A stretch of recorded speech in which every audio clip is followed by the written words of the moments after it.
And we're live. All right. Woo! Do you or don't you want me to hate you? um, all right. So, you guys, thank you for joining today. I'm going to say this right off the bat before I just say anything else. The internet here in Phoenix has been completely batshit today. So, everyone keep your fingers crossed that this stays up. I'm sitting. That's not why I'm sitting here in the dark. But anyway, I'm Jack Mangan. I've got Britt Floyd representing Britt Floyd today. You know me from Am I Evil, graphic novel, Metal Hall of Fame, and MetalAsylum.net. And we're honored to have back. These guys are coming back. I think I threw in a get back joke about it. Beatallica are here today, and they have lots of exciting news for this year. But the big news is today. So I'm gonna shut up and let Beatallica, our Beatallica reps, introduce themselves and tell us everything exciting that's going on today. Maybe down low, I got James. James. Okay. All right. Well, that's what I was thinking. Hollywood Squares. I'm James Lenfield. I play guitar and do lead vocals in Beatallica. And today is the release of our fourth full-length studio album, which is called the Devolver Album. It's been a while in the making, in the while in the happening, but now that it's out, we are all about it. And we're doing some live stream stuff today and getting ready for a few live gigs next month and some other plans for 2022. This guy, no. This guy. Opposite. This guy over here, he wasn't on the last live stream, so we'll let him go next. So go ahead, Gert. Hey, Gert 3, what's happening? Yep, excited. New record is out finally. Kick ass. I play guitar and whatever else is needed. And let's do this. Yeah. Yeah, you get the easy one. Hey. Yeah. I'm who was known as Dr. Robert Studio, and I play bass for Metallica, and maybe I shout a little bit and make a little noise and look obnoxious. So yeah, there we are. Woohoo. That's a great job description. I want that in my resume. So, I just posted my review of the album. I'm really excited about it. But I'm going to say a little bit. You guys got to represent yourselves and talk about it. But this is a little bit of a change for Beatallica, right? I mean, this is maybe a little bit of a new direction. Let's talk about. Well, all right, hang on. Some people watching might not know what you guys are all about. So maybe I know you guys have done this a billion times, but just give like the 30-second. Just hey, what is Beatallica? What is that all about? What do you guys do? And then we'll get into the album. Okay. Essentially a live, no triggers, no tricks, no samples mashup band that interweaves songs, not just goes from one song into another. They're all working parts within the same composition. I can guarantee no other mashup band does what we do. Period. Yeah. Fair. Fair. Anybody else want to chime in on that? Well, I guess the Beatallica is because we've blended Beatallica style stuff with Metallica style stuff. So for those of you who don't know the band, that's the gist of it. And Beatles sensibilities, right? Yeah. Yeah, yes.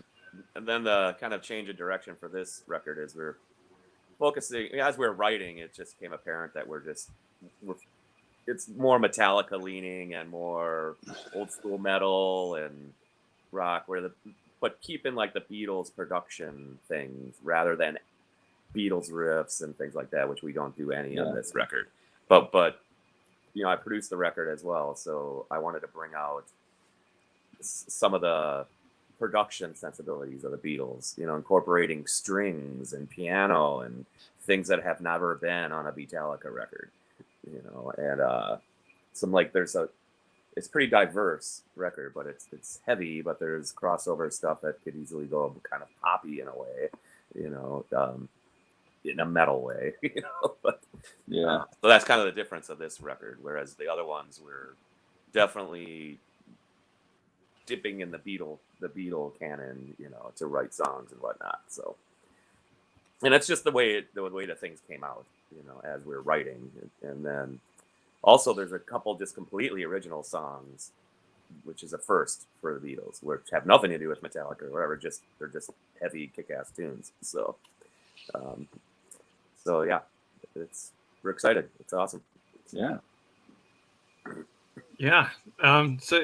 So you said it was just kind of happened organically as you guys were coming together, or was this because I mean this is also your first with Metal Assault? Were they in on it, or was this basically a completely internal? Talk to us about how you kind of came to this new paradigm. Well, whether we were working with Metal Assault or whomever, I mean, they've pretty much given us carte blanche. Just like, look, you guys be the musicians, you guys do the composition handling, just do it as what you need to do. I mean, to be honest, Metallica and Q Prime themselves have said the same thing. You know, we would go to Metallica and Q Prime, you know, just as a point of courtesy and say, hey, look, we have this idea, we have these concepts. Are you guys so cool with this? I'm just like, oh yeah, man, just do you. Just get everything done and then send it to us. I mean, they weren't even parenting us on any of this stuff, you know, and so that's to their credit, really, you know, that they trust us with some of these things that they've created, obviously first, and being able to manage the Beatallica composition, you know. But when it comes down to someone saying, hey, you have to do this, you have to do this, there was none of that on this record. You know, there is no somebody over us. There is no legal, there's no like overlord. any sort of legal restriction. Yeah. So. No master of puppets, if you will. No master of puppets, sorry. No. That's been done. I like it. I like the new direction. You know, I've been a fan for as long as I've known you guys. I've always loved it. But yeah, it's you know, as I said in my review, it's a little bit more, for lack of a better word, you guys can slam me if you want. It's a little more serious, maybe a little bit. Yeah. You know, it feels that way too. Yeah, exactly. Yep. Yeah. You know, there's still the internal jokes and stuff that are in there, but you know, just the way it came about, it's like, wow, we're kind of almost making a metal record. You know, cool. Yeah, like all original composition. You know, it's definitely an original album. Yeah. If you listen lyrically, that's where the you know, any of the humor, the tongue-in-cheek stuff, the irony is going to lie. You know, I'm specifically thinking of a song like Play Me Overdrive Guitar, or if you're listening to a song called Number 9, how those lyrics sort of flesh themselves out. And so it's still going to be one of those things. The more you know about both bands, that being Metallica and the Beatles, you're going to be like, oh, okay. Yeah. I see that now. You know. And also the metal culture and rock culture in general, you know, that's where the puns come in, you know. So yeah, you know, so if somebody's just totally into the Beatles, they're just not going to get, or Metallica, you know, vice versa. They're just not going to get it, you know. But if you know the tunes and the scene, you've been in the metal scene, you'll get the inside jokes and, you know, and the references and all that, you know. Yeah, for sure. You know. Jack's all frozen up. Well, yeah, he's jacked up. Right. All kinds of jacked up. Jack. Where'd he go? So is this the point in time where we just talk about him now? Yeah. Yeah. Yeah. Fine. Hell yeah. Arizona. Yeah. Maybe there's like solar flares or something. You know? That's hilarious. Well, as long as they're still here, let's do our own interview. Yeah. Okay. So Gerd, you weren't on the last live stream that we did. Yeah. So this was a question asked to us by Remy from ESP. On this record, what do you think Beatallica could have done better? That's kind of an odd question. We could have got a $1 million advance. Yeah, I like that one. That's gotta get paid back now. That's not free money. Whatever. Maybe we can get a grant. You don't have to pay a grant back. Or you just go to the casino, you know. No, that's when we go to Vegas. I already talked to some people out in Vegas, And I said, yeah, we're going to do the gig. And then you're going to see our guitar player at one of the tables at about 2:30 in the morning. And he's like, you let me know where. And I'm totally in. So. Hell yeah. Nice. Yeah. Yeah, I mean, I don't know. I can't really say, it's like it is what it is, and I'm proud of it, as far as the record, so. Yeah. What's your favorite song off the record? Oh man, that's a tough one, just especially for me, producing it. Just I'm intimately involved in every goddamn note on it, so it's like children. So you feel like you can only be a musician on the record. It somewhat detracts for you to be more than that. Is that what you're saying? Well, when you produce engineering, I'm listening to everything, multiple times over. So it all grows on me, So, I mean, that's how it is for any album that I produce, for all these years and doing that. It's hard to just separate one out of it, So when does the enjoyment of an album or a song come back to you after working on it that closely? When it's, we gave it to Flemball to mix, we went back and forth. And so when it gets into mastering and, by that point, it's pretty much done. Then I just remove myself from the project and wait till I have it in hand, a physical copy or whatever in hand. And then I can be a fan. So there's a period where I just remove myself from it, just to have a new palette, I guess, fresher ears, so. And like for instance, last night, forgive me, but one I can't remember, like Williamson. What was his tagline? What was his name? Marshall. So he played a lap steel solo on a tune. Where we had every single Beatle or Beatallica guitar player do a solo, and that's a first. Yeah, that's something I've always wanted to do, and we got to do it on this record. And everybody came through, and everyone played a solo. It's pretty awesome. So, anyways, awesome. He wanted to hear the song, so I brought him to the studio and brought up the mastering, file that we had, and all the tunes are there and whatnot. I played him that song. And then I was gonna listen to it. I was like, nope, I'm gonna wait till I have it in hand. Because I just want to hear it all, So yeah. So that's that's how I am with every record that I do. So on that song, we're right now, for those of you folks out there who will be watching us interview ourselves, we're talking about a song. We're talking about a song on the record called BCHC. Now, Dr. Robert, you can give a little bit of a background history on the riff, because you're the one that really brought this one to the table. What's the history with this song, and how did it get to the point where we're using all former members on the tune? Well, I wrote the song. I started writing it in like 1996. Oh, wow. It's an old song. And I pretty much came up with, the big long drop D riff right before I moved to Minneapolis, and I pretty much finished the song through the years, and then I kind of dropped it, and I just put it away for a long time, and then we're starting in the process of coming up with this album, right? And I'm like, so I changed a couple parts to make it a little bit more metallic, So because you thought it was what before?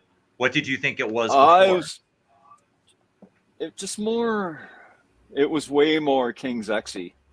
Yeah. It was just really the suspension, all that. Like the opening riff is much different than that. Like the original version of it. Oh wow. It's much more groovy, and it's slower. The whole song is slower. Well, when you're talking about King's X, and you and I were talking about this in the last live stream, you have a band like King's X, and we were all talking about this via text earlier. that is a classic example of a band who uses those Beatles sensibilities not only in their song structuring, but in their vocal harmonies, and the way they're stacking and layering and everything like that. So when you say that, that's a perfect example and segue of why we're using such a song. Well, originally, I never came up with lyrics for the song, but I always wanted vocals on that one. But we're using it, and now it's like we came up, and I kind of rocked it up a little bit as it were, and then it was like, hey, let's get everybody in the band. Well, they do it, everybody that had been in the band. For that, there was another song that I was gonna have that happen on, but the more I listened to Robert's song, it's like this would be the perfect vehicle for it, because when I was counting out the sections that it would have solos, it's exactly the number of players that were in Beatallica and are in Beatallica. So it was just like, it's like meant to be, and it really fits. So it fit really well, I thought. Whereas the other tune that's not on the album, we're releasing it as a single later in 2022, it would have been more like just a solo section, and it would have been like the same changes for all, so it would have been kind of boring, I think, I know what you're saying. Whereas on Dr. Robert's tune, the solos are over multiple changes, the different changes in the song and whatnot, and different keys. So it makes it interesting, It does. They're almost like little songs within a song. And, exactly. All those. And now solos, we have it. And now we have a tune on the album that's just initials, so now people can banter and debate back and forth as to what that actually stands for. Exactly. Yeah. See, I was going to ask, actually. That's up to Dr. Robert if he wants to reveal that. Or unless we just want to have like some sort of whoever comes up with the coolest actual title for the song wins a prize or something like that. Booze, chicks, heroin, and coke. Grilled cheese sandwich. So I was on break at work here, and don't reveal it. Don't reveal it. Okay, I won't. I won't do it. Buy me a few shots, and then I'll tell you. All right. There you go. Fair enough. There's got to be some game. Dr. Robert's learning the Beatallica way. No, I've always knew it. It's kind of like WASP, right? Like no one ever knew what WASP stood for, the band WASP. So it keeps mystery. By the way, you guys are doing great. I'm just going to go hang out for a while. I got to, run some errands. You guys are doing right. Just let me know.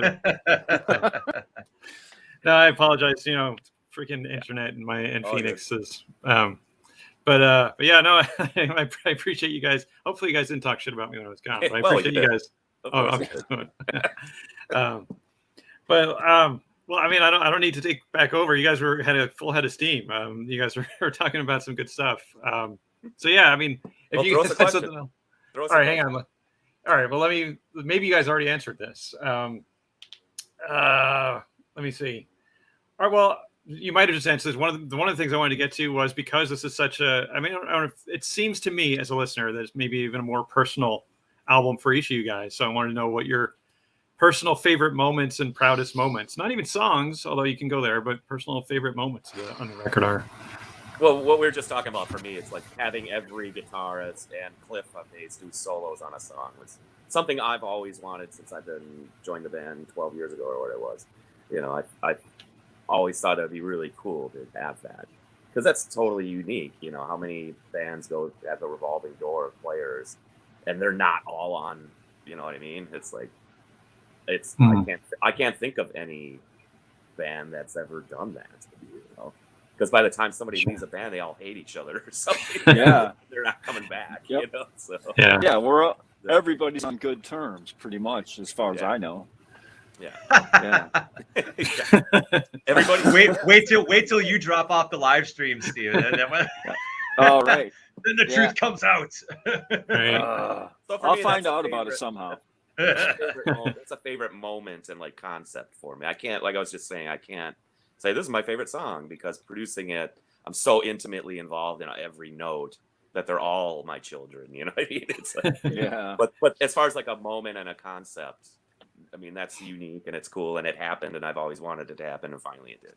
And and not forced too. Like once again, it just organically, it organically happened. Hmm. Yeah. So, I think, I mean, just for me, it's just, I know that everybody over the last 2 years has dealt with a lot of shit, so it's like just the fact that the band is putting out a record and used, what I'll just call the COVID downtime, wisely. We're writing and we're wanting to write and put out a record. And, historically with this band, it's always been difficult in putting out any sort of product, you know, um, you know, see you, James. personal issues in their lives, Hey. all that stuff, so just dealing with that after 8 years and being able to put something out, that's just a breakthrough for me, being able to use time wisely, but also being patient with that time.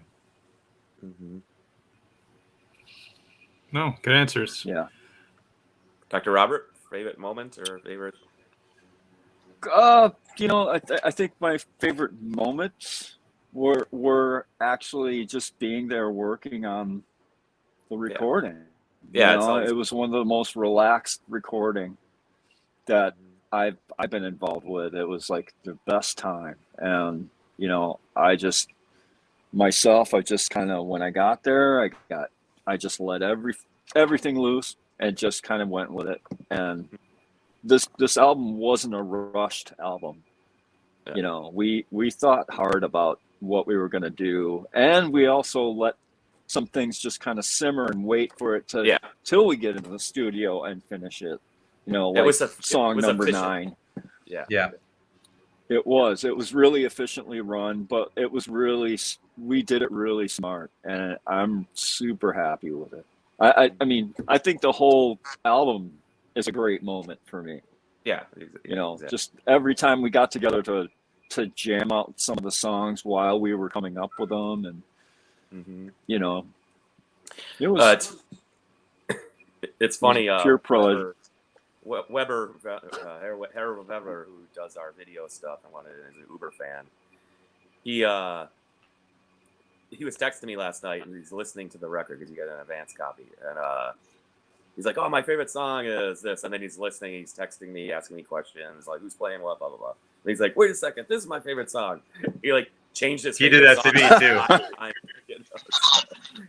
too. Yeah, I'd write Weber back one sentence, 19 texts from Weber come back in for the day. Wow. God bless him. Yeah.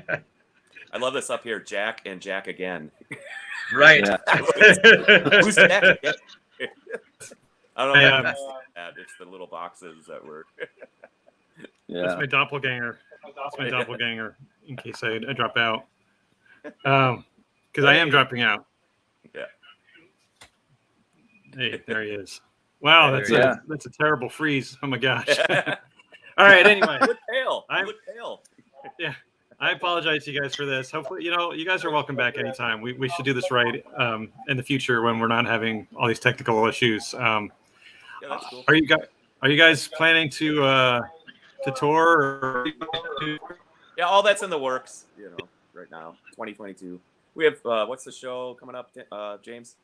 Well, we have 2 shows in December in the Midwest in our part of the world. One's going to be Friday, December 10th in Chicago. We actually have Jägermeister on as a sponsor for it. That's going to be held at a venue called Livewire. So that's all cool. It's in association with a festival called Deaf Forever, which is happening that weekend. So if you went to our sites, you'll find info on that. And then we're doing a home state show the next day, which is Saturday, December 11th, at a facility called the West Bend Theater. It's in a place called West Bend, Wisconsin. It's just outside of Milwaukee. Nice theater. Awesome. I think 1929. The theater was built. They've renovated it. So that should be cool. That's a nice new venue. So I saw Pinocchio there when I lived in West Bend, and at that theater, and the first movie that scared the crap out of me, when he gets crushed by the whale, Oh, I thought you were talking about the doom metal band Pinocchio. I like their third album better. Yeah, crushed by the whale. Right. Enlarge the nose. Yeah. So that's what's kind of going on with that. I mean, when it comes down to 2022, and again, Dr. Robert and I were talking about this on the last live stream. The world is making its way to be open in all spots. It's open in some spots, but not in all spots, and so trying to wade through that, and we were talking about, man, some of our favorite bands, like they've canceled tours yet, whether it be Testament, Borknagar, they dropped their tour, coming up, and it's like, damn it, I was supposed to have gone see Bloodbath a while back. They've still not rescheduled a lot of that stuff, so there's still a lot of these issues that come down to like crossing borders, let alone, individual states and individual areas within those states. So as the world opens back up again, great, then we'll make plans. But I do know that there's an agency here in Wisconsin that we deal with, and we already had a strategy meeting just a couple of days ago about what are we doing for 2022, talking about some things like, here's what we're doing, here's what we want to do, here's where we're going. So a lot of that info is going to come out here over these next couple months in preparation for spring, summer, hopefully, things like that. So the world's just got to cooperate right now, fully cooperate. Yeah. Cool. Including the internet. Yeah. Yeah. Speaking of which, well, I look forward to it. Hopefully you guys can make it to the Southwest for sure. I'd love to catch you guys live. But yeah, my head is up to you guys. I mean, you guys are still, still doing great stuff, still taking chances, and still doing exciting stuff. Cool. I said this interview got a little screwy. I mean, you guys are professionals and carried on, and it was good stuff. But as I said, hopefully, let's do this again. Let's do it right in the next couple before the end of the year. Let's try to do this right with without internet glitches. Fingers crossed. Awesome. But I think the new album is great. I love the old stuff too. I mean, one of the questions I wanted to ask, I'll try. Let's see if I can get one more question. I was going to ask, because this is such a new change. Because you got to build up this fan base. Where are you going to tell, like, when you get new people who are like, oh, what's that all about? Where are you going to tell them to start? Are you going to tell them to go into the back catalog, or are you going to say, start with Devolver? Well, they can pick up on our website all of the Beatallica records. Yeah. The Beatallica. Yeah. Yeah. If you went to the Bandcamp, the Beatallica Bandcamp, you can get into all that stuff. Yeah. Yeah. I mean, start anywhere, really. It's just, but if you're one of these people that wants to start from what it's all about, start at the beginning, Yeah.